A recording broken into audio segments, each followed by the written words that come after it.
Around the holidays, it's all about coming together, and the Milton Hershey community and the Hershey Company have come together to make this chocolate house for the whole entire Hershey community.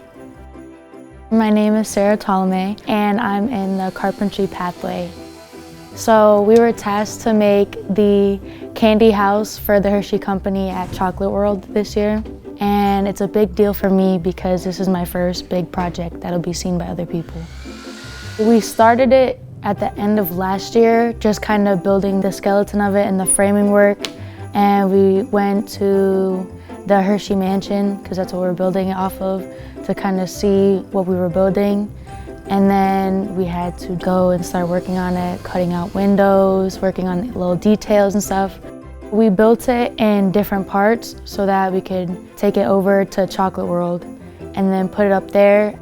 They're gonna put all the candy on it, so it's the candy house for Santa to sit in front of. And it just makes me happy knowing that I'm doing something more than just like a little project.